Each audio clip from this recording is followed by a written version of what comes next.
Hi everyone, I'm here today with Laura Roeder. You all know Laura, and I talk about her a lot, and mostly because I spend most of my time working with her and on her programs. So, thanks, Laura, for joining me today. Happy to be here. I'm just setting my Skype on do not disturb. Make sure no Oh weird yeah, noise. that's a good idea, lady, because I got lots of those. So today I just I thought it would be fun instead of just doing a straight interview to really talk about this most recent launch of ours with Social Media Marketer.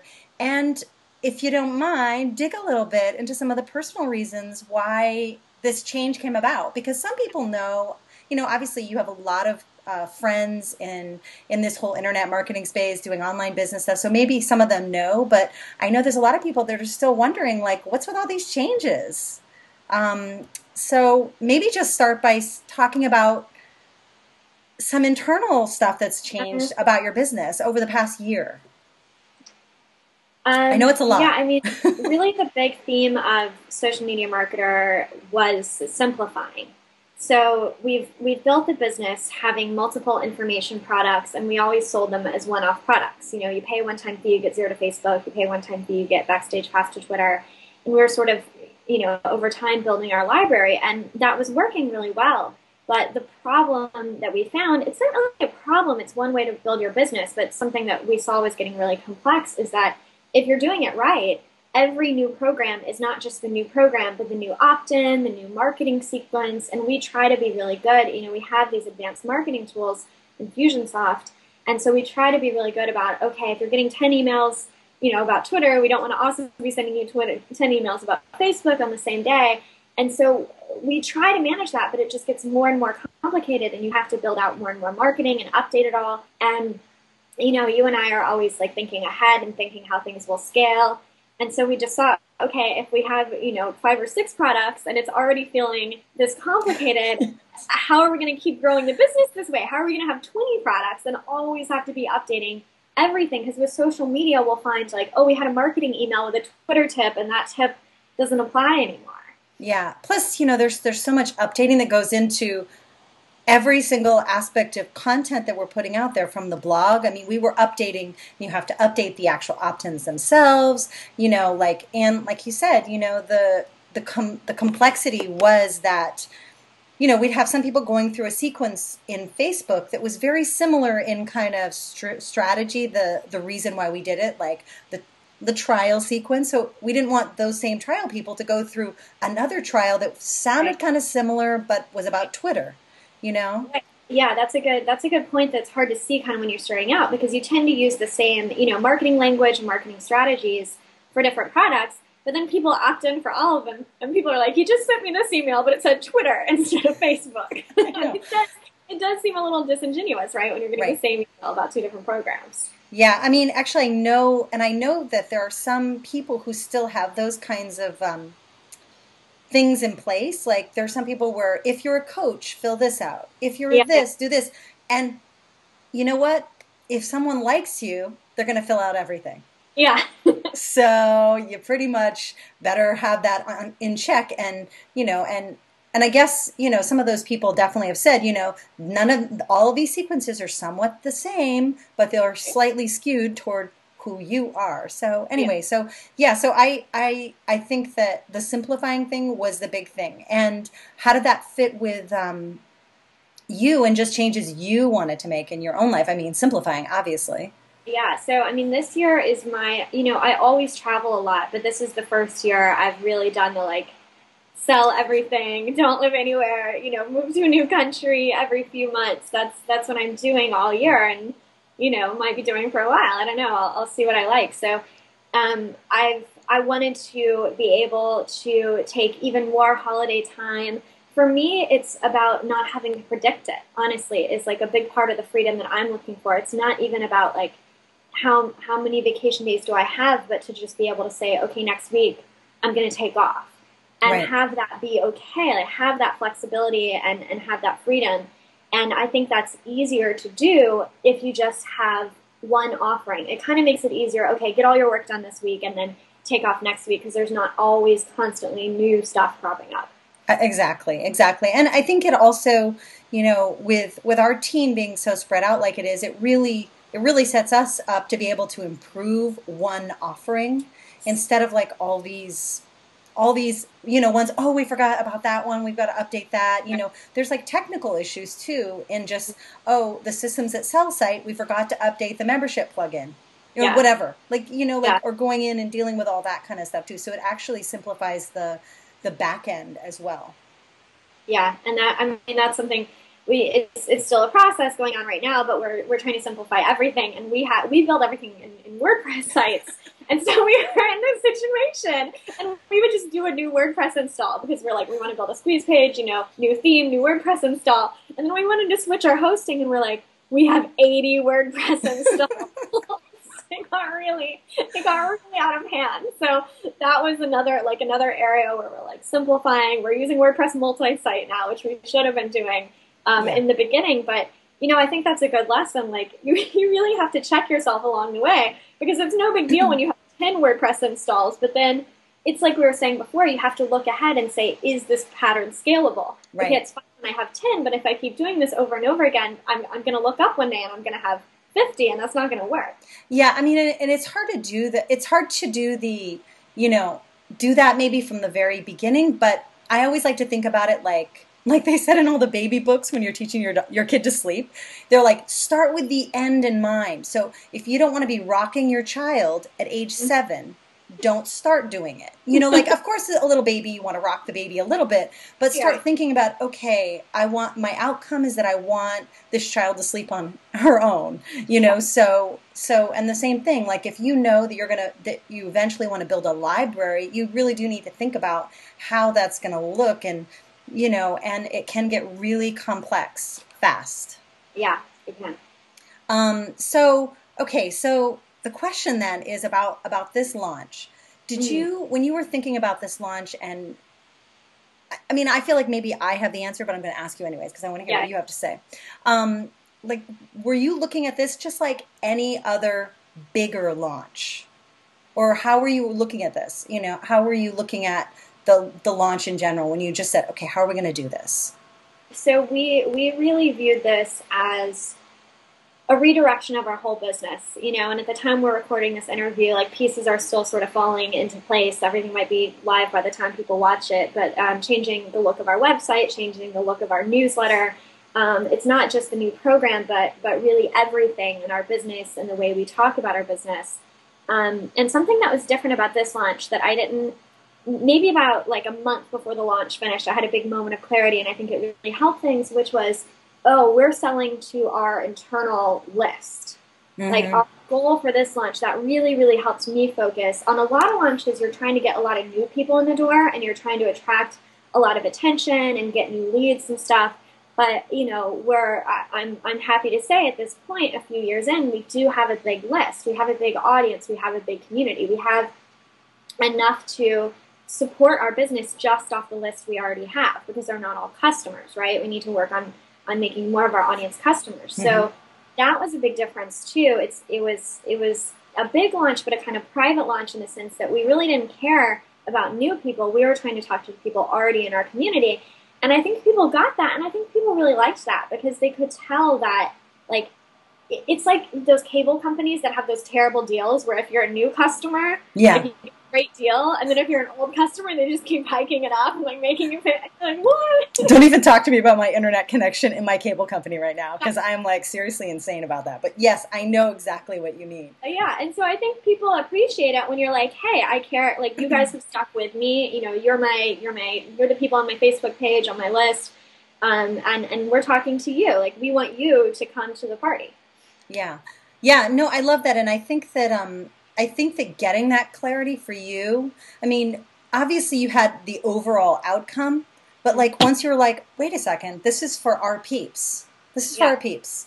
Then that clarifies the outcome you want. And I always tell people, like, they come to me with these insane plans and no real outcome that they're kind of going for. They have, like, they know what kind of videos they want and all this launch content, but I yeah, don't see any mention of what the outcome they're going for. If it's a yeah, list building, who are they trying to reach new people? Like, So I think that getting that moment of clarity, it doesn't sometimes happen at the very beginning, but you definitely need it, I Yeah. think. And I wanna point out something that is really different about how we do things is that we actually aren't big on numbers based goals because I think a lot of people hear outcome and they think that it has to be a number. Right. And that's one way to do it, but we don't we focus more like Anne said, okay, is this list building? Is this, converting list members to customers? Is this like getting attention and trying to get as many views as possible on our website? But I have a hard time with numbers because that to me a number doesn't tell me what to do. Like Yeah. if the goal is, and I think actually a lot of people get led astray by this because they're like, okay, I want to have 1,000 members. But 1,000 members, that doesn't like tell you what to do on a day-to-day basis. Yeah. Where if your goal is, I mean, you can make it, right? You can convert that into a list of things to do. But the way that I think, it's like, okay, my goal is to get my audience and make them a customer through a trial or whatever. And then to me, that more directly correlates to, okay, what activities do I need to do to make that happen?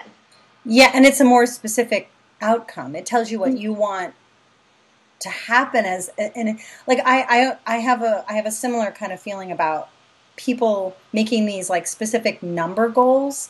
Often they're just unrealistic. Yeah. That's the thing. It's like, and then it sets you up for that feeling like you didn't reach it when really you like, I've seen people reach even beyond what they thought because they just Yeah. kind of shifted what they were thinking just a little bit. And it's really hard to predict. And I mean, like for this launch, we did a special offer for people who were already customers. And then we had kind of like just for people who are on the list but weren't customers yet. And I thought that we were going to get way more purchases from people who are already customers. Yeah. And we didn't get as many as I thought we would, people taking our customer special offer. We didn't really get that many, but then we got way more than I thought we would in this case, it was the $1 trial that we offered. So it's like, it would be silly for me to set myself up if I had said, okay, we need to get this number here. Like I was wrong about how the ratios would come in, but Right. that one is great, Yeah, actually that's interesting because if you think about it, even though like you kind of are like, okay, this is about our founding members, it's interesting because a lot of people like wanted to be those members. So the external people, so even though like we didn't get necessarily like the same response maybe we wanted from like our internal, the external, like people kind of looking and we're like, oh, I want to be part of that, so it still worked to focus on that group. Interesting. So actually this is interesting. I wanted to ask you about, because our launches in general, I feel like we always break some rule. Like for the last year we've been breaking a rule, like, hey, we didn't do affiliates, owned it, like we're like, we go through like, hey, we didn't do this, okay, it still worked. Hey, we used the same launch video or whatever, like we're like, and it still worked. So what do you think about breaking those, I don't know, breaking those launch rules that people tell us? I actually think it's essential. I really do, because it's like you do want to have some sort of plan or guideline to follow, especially when you're starting out, right? And there's no reason to reinvent the wheel, and there's no reason to start from scratch when you can study and you can learn from others. But I think what people tend to forget is that you can never be the most successful one if you're just doing what everybody else does. You'll always just be a copycat. You have to innovate if you want to be an innovator, right? You have to innovate if you want to be ahead of the pack. And I think that can be really scary for people of like, oh no one's tried this before. And a lot of coaches, I think too, will tell you, they're like, don't reinvent the wheel. Like this is the formula, this is the method. And it's kind of a hard thing, right? Because at the same time, like we teach methods, we teach formulas, we give people advice, we give people training saying here's what to do. But I do try as hard as I can when I give advice to say like, here's a framework, try it out for your business, see how it fits for you, see where you want to tweak it. And I mean, I guess that's really what I would say. I think you want to start with some sort of framework or not, whatever. But if you do, I really do think it's really essential to say what parts of this don't feel right to me and what parts of this don't feel like a fit with my brand and my audience, and what do I think would be really fun to add in.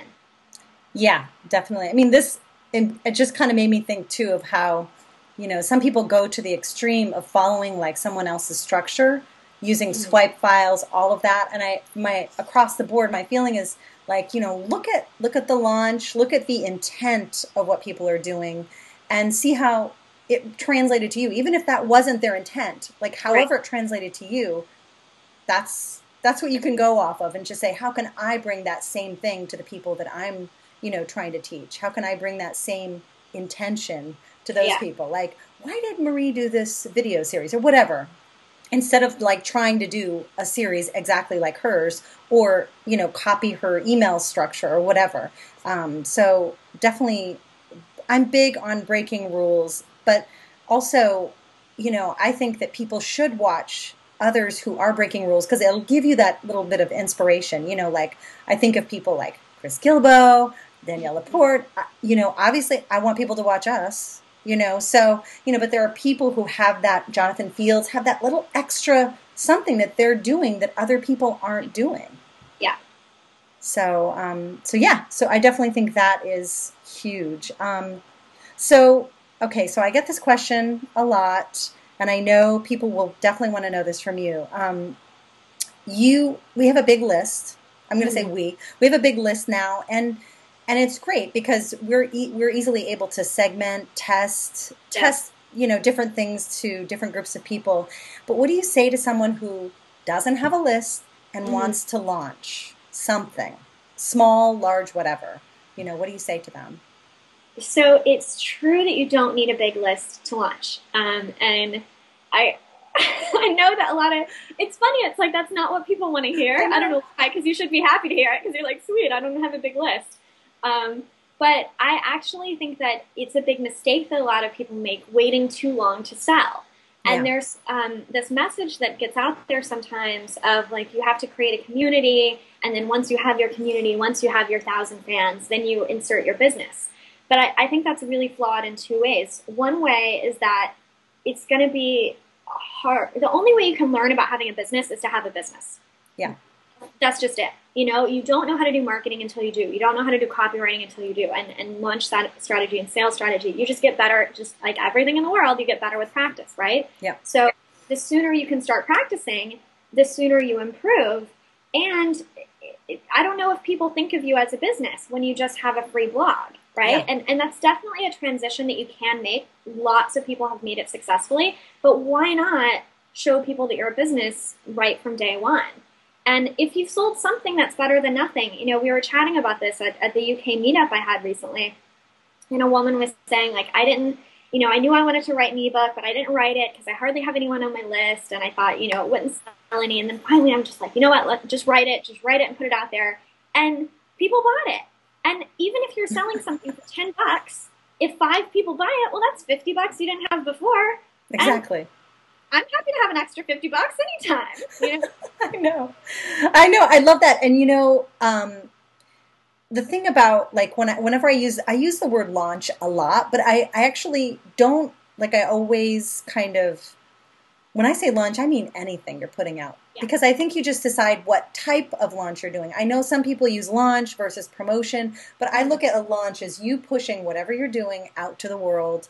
Either you're looking for some sort of attention, whether it's money, new people, whatever. Yeah. So I think that too, I mean, people didn't start approaching me for random things until I was actually selling something, oddly enough, I know I'm not unlike other people where there's that moment that you're just like, oh gosh, I don't want to bug these people. I really want to sell something. And then you like wait for like 2 years and you don't sell anything. And then you have like this blog that like is kind of like dead in the water, because people do want to learn from you, but they're not going to, there's like, we talked about this at the vocal party for Social Media Marketer, but there's a value exchange. So it's okay. You should start like offering them something because maybe they want to give you something for what you've been giving them, I don't know. It's just a thought. Yeah, and I like the word launch. Like you said, you use the word launch a lot for big or small, and I really like that word because it implies a little, like you have to give it some energy and some action, and that's another big mistake people make is you have to market everything. I mean, I think that's a big surprise to people when they start a business, how much you have to push everything. Like Hmm. people have this fantasy that they'll just be so lovely that they'll just sort of quietly like add the little link to the ebook on the side of the website. And it's not that way. I mean, maybe you'll get one or two sales, but if you Hmm. want people to buy something, you really have to push it. And you always want to be thinking about everything you do. You want to launch it in some way. And, we're always learning that in our business. We're always like, man, we just made a totally new update to this product and we didn't even tell anybody. we should have, we should have done a lot. If you tell people about it, if you put a little oomph in it, if you put a little energy, then people will know about it, right? And then they'll buy it. So you really should always be thinking in that mindset of how am I launching my new blog post, right? Yeah. How am I launching this update I made to my Right. ebook? Right. And funny thing is, all of those things that we weren't doing quite good enough, ourselves with our own marketing, this all comes back to why we're simplifying to Yeah, social media marketer, because now it is a thing where people will know what the newest content is and kind of be like, oh, maybe I should get in that, and now it'll be much easier. Our focus is really clear. yeah, absolutely. So, okay. So, any other advice for someone who's just doing their first thing, like their first out of the gate launch, go small, go big, like think back to your backstage pass to Twitter. Yeah. I think I think you want to focus for especially for your first thing, I wouldn't worry too much about like affiliates trying to sell for you. I think it's good to have affiliates. I mean, I like the whole structure of having affiliates lead to opt-ins, and then you do the selling. Like how that's what Marie and I always did for B School, and how Marie still treats B School, which is a very successful affiliate model. Affiliates make a lot of sales for B School. It's a very big program, and Marie and I always viewed it like let's have people help us watch the free videos. Our affiliates help us get people in the door, but then we do the actual selling. And you can't expect other people to sell for you. And so I think maybe sometimes people see affiliates as this like magic bullet. If I have loads of affiliates, they're going to make sales for me.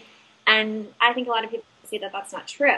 Yeah. So for your own thing, like if you have 100 people on your list, it's going to be small, but that's okay. Again, that's where you start. So I would focus very much on your existing list, and I would view list building and selling as two different things. Like they have nice little ripples for each other. When you're doing a launch, you tend to get a lot of new people on your list too. But I would think, okay, promote, promote, promote, list build, list build, list build, and then do a sales campaign to the people on your list. That's how I would view the launch and view them sort of in two phases. Yeah, I like that. I think that's smart. I mean, you can definitely acknowledge that you might want to grow your list during the launch, but that your focus Yeah. won't you're not going to be like, oh, how am I going to build my list? You definitely want to be focused on who's already there. Yeah. And you might have like a launch building portion and then a selling portion. I think it's good to think of them as those two different things. Okay, maybe I'm going to release videos or do a webinar or whatever, and that's going to get some new people on the door. And then once I have them, I'm going to send them a series of emails or do like another sales webinar or whatever it is, focusing on getting them in the program. Yeah, yeah, love that. Okay, I think that's it, Laura. I mean, I know we chat a lot, so I'm trying to think if there's anything else that my fearless launchers want now. I don't think there is. I mean, honestly, they just like to hear from you and hear how other people are doing it, Yeah. and I love that we're so public about that. I think that's great. I think that gives people the little push that they need, and so that's it. All right. Okay. Well, I'm going to put a link to Social Media Marketer under here so you guys can check that out, see what it's all about, and come over there and say hi to us. Okay. Thanks, Laura. All right. Okay. Bye. Bye.